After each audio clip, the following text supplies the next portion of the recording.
Hello class, how are you today? We're going to make sticky maple nut sticky buns today. So I have some in the oven ready to come out in 2 minutes. So I'm going to make the dough. I'm going to show you how to make the dough. And it's very similar to the dough that we made for the Italian bread twists. Except this is the conventional method. So I got my water. It's 1 cup of water. Want to make sure it's exactly right. I'm going to put it on the counter. Check the meniscus. Now, I still see some of you just dumping in the ingredients. These are not measured exactly. You need to measure them out. 2½ teaspoons of yeast. So the reason why this is the conventional method is because we are dissolving the yeast in the water first. That is the conventional method. Okay, so I have at least another ½ teaspoon of yeast left. You don't want to over yeast because it's going to make big air bubbles and then the consistency is not going to be correct. So I'm going to stir that up. You should see it dissolve right away. It's fresh yeast, so it reacts very quickly with the warm water. Okay, it says in a large bowl, dissolve the yeast into water. I'm going to do it a little differently because I want to use my mix master. So if you're using a large bowl, that's fine if you don't have a mix master. But I'm using the mix master. To the mix master, I'm adding the butter, which is the shortening. I am adding the sugar, which is 1/4 cup. Now, don't just dump the bag in. You have to measure the 1/4 cup of sugar. That's going to help my yeast to react. We know that. I'm done with this, so I'm going to put it to the side. We need 1/2 of an egg. So I'm going to take my egg, and there's about 2 ounces in an egg. So I'm going to use 2 tablespoons of this egg when it says ½ an egg. So I'm going to check my oven. Hang on. Ooh, my buns have risen like crazy. So I could have used a bigger pan. I used an 8x8 pan. I could have probably used a 9x13 pan and it would still be fine. So let me show you what they look like coming out.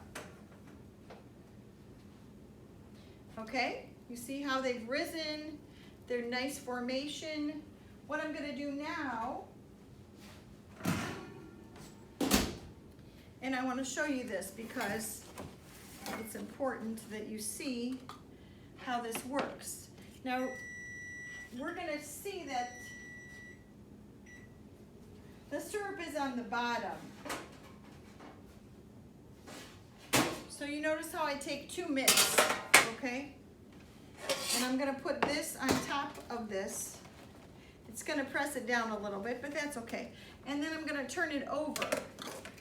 And that hot syrup is going to come streaming down, hopefully. Well, I guess it needs some help. My hot syrup should come down and cover the top. So because this was so full, now you see exactly how it goes. Because this was so full, it kind of got stuck.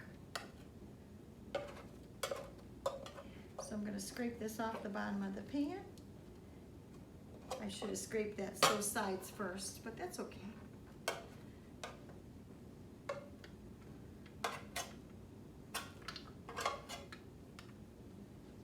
And then that syrup went right on top. So these are really pull-aparts. When this cools down, now this is extremely hot, 350 degrees. when this pulls apart, you're gonna have nice sticky buns. So that's what it looks like in the end. Let me continue with our process.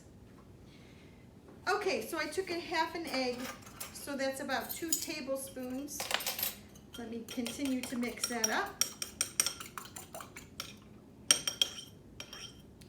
And that's about 2 tablespoons of mixture. Doesn't have to be perfect. Okay, that all came in, so that was about 2 tablespoons. Remember, the purpose of that egg is to hold the batter together and to add a little bit of color. Now, to inhibit our yeast, we're going to use a teaspoon of salt, because we don't want the yeast to overreact. So we got our salt, and we have our butter, which is our shortening, and we have our egg, and we have our sugar. Then to that it says do 2½ cups of flour. 2½ cups. Now we're not pressing it down, we're just filling it and leveling it off. That's 1. That's 2. And a half. That didn't fill up all the way. So I'm going to put my 2½ cups of flour in there, and then I'm going to add my dissolved yeast. If there's any stuck on the bottom, make sure you get that out, because that yeast is what's going to make this react. So I'm done with this. I'm going to put it to the side, and I'm going to go slowly mixing with my all-purpose paddle. Okay, I don't have it plugged in. Hang on 1 second. There we go. Okay. Now what I wanted to do is I wanted to gather up on my all-purpose paddle. This is a little bit different than kneading with my dough hook, although I can show you how to do that. Now there's not quite enough flour in there, so we're going to add some more flour, a little at a time. Now some of you with your last dough added all the flour. You can't do that with bread. You have to add a little at a time. So I added 2½ cups, and it calls for 3 to 3½ cups. So I'm going to add a little, see if it gathers around that all-purpose paddle. Kind of cleans the sides of the bowl. And when it cleans the sides of the bowl, let me shut that down. When it cleans the sides of the bowl, that means I'm done adding my flour. So I don't want to dump it all in and then have some of it not absorb, and all that does is make your dough very, very dry. Okay, so right now it's stuck to my all-purpose paddle. Now if you're going to knead it this way, you can change to your dough hook, and you can knead it some more if you want to. But this is a double rise dough, so we're going to knead it by hand. All right, see how it's all stuck to that all-purpose paddle? Take this off. Now make sure you're unplugging that. I should have done that before I took that off, because there's a chance you could get stuck on there. Okay, this is a pretty sticky dough. Better to be sticky than to dry out. If it's dried out, then when you add your flour, when you're rolling it out and you add your flour, it's going to get really dry. So I'm going to take a bowl, and I'm going to spray the bowl. And then I'm going to get my dough out.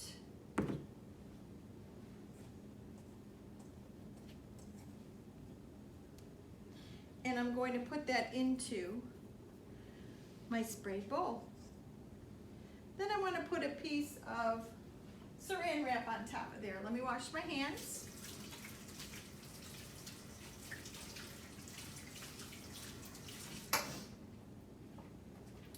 I'll put a piece of saran wrap on top of that. And then, like before, you can stick it in the refrigerator overnight, or you can let it sit out on the counter for a couple hours until it doubles in size. So I've made one for you, my second batch here. So I've made one for you, and this is the first rise. Now with the first rise, we're going to punch it down. Don't add too much flour. We're going to punch it down and release those uneven pockets of CO2.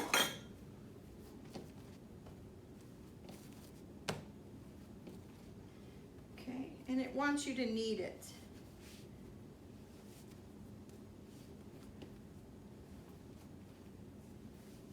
So I'm doing that with the palm of my hand.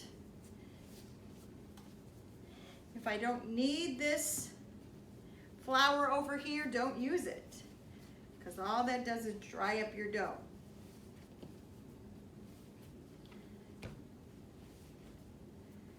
This is pretty firm. It's a nice consistency. There's no uneven bubbles in there. So knead it until you think it's the right consistency. When I look through, I can see that there's no big, huge bubbles in there. That's a good thing. And I'm gonna cut it into thirds. And the reason we cut it into thirds is it's a little easier to process when you have it into 3 separate pieces. You can take your rolling pin and you can roll it out. Make sure you have enough flour on the surface. I like to roll with my rolling pin in the center of my pin instead of using the handles. If you roll in the center of your pin, you're going to get a more consistent piece. Now I'm going to stretch it. If you get a hole in it, it's really not a big deal, so don't panic. Okay, it's not as stretchy as pizza dough would be, but it still does stretch. All right, there's one piece.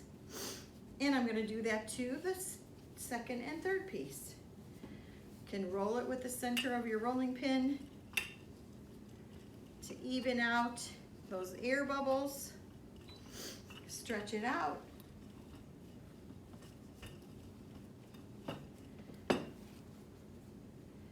Pull it apart. It's very warm in here, so that's helping to get this nice and loose.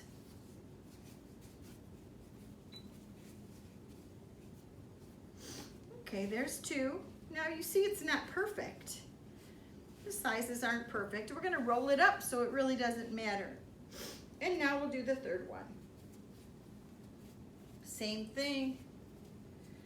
Now, you could do this just one roll, one big roll. You can do it that way instead. I just wrote the directions for 3 rolls, and I'm going to show you why. So the next thing we're preparing is our butter, brown sugar, cinnamon mixture. And that's what's going on top of these. And then, of course, the pecans. So you can choose to put the pecans inside, or you can choose to put the pecans on the bottom of the pan with the syrup. I kind of like it inside the dough, but it's your choice. So there were little holes in there. That's nothing to panic about. We're never gonna see those little holes. So this is 3 consistent. My stove doesn't like that I'm working on it. Stop, stop. Okay. There's 3 consistent and the same size pieces. Okay, so I have a 1/4 cup of, where's my butter? I have a 1/4 cup of brown sugar. And my bigger piece of butter is my 3 tablespoons. Again, I'm seeing inconsistencies. There are 8 tablespoons in a stick of butter. So half of a stick of butter is 4 tablespoons. Some of you are having trouble with your, when you made your chicken a la king, you put all 4 tablespoons of butter into your sauce instead of leaving 2 for your bread. So when you went to get your bread done, you didn't have any butter. Okay, so I'm just putting that on with my hands because my hands are clean. And then I'm gonna take my brown sugar and I'm gonna put that on. Now you can mix your brown sugar and your cinnamon together if you'd like beforehand, or you can just sprinkle. Okay, we want it all the way to the outside edges. This one got cheated a little bit. We want it all the way to the outside edges so that when we do our roll, it is more consistent. And then I'm gonna put my nuts on there and my cinnamon. So there's my pecans in the middle.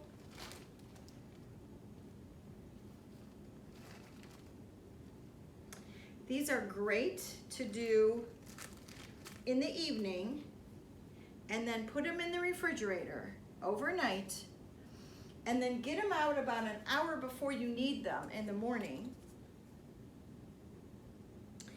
and let them rise and then put them in the oven, and then in the morning you'll have nice hot cinnamon rolls. So of course you're going to measure this out. This is just my little demo.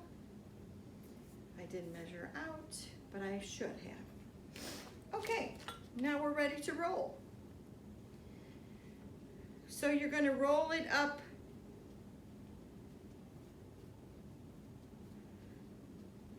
so you have a long snake.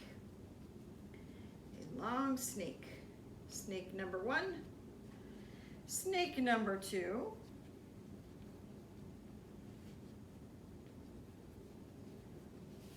and snake number 3.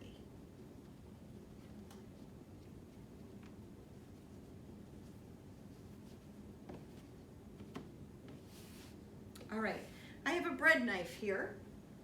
I have my pan. I'm going to put my syrup in the bottom of my pans.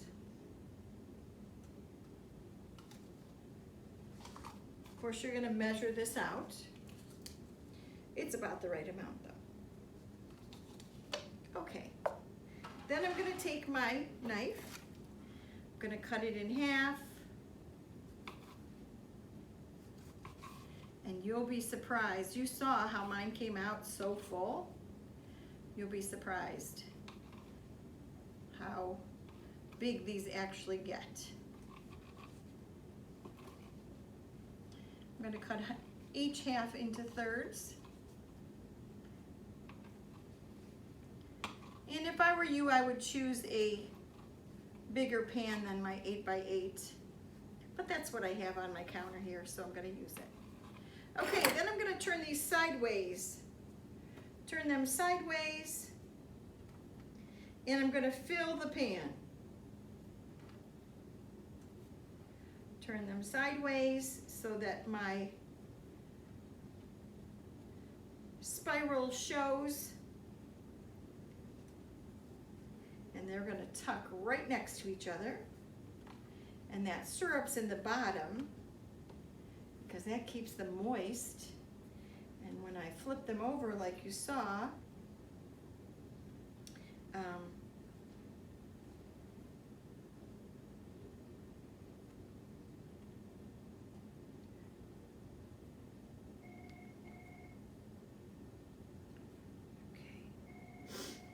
as consistent as you can. So they're gonna fill the bottom of that pan. And then we're gonna put saran wrap on top.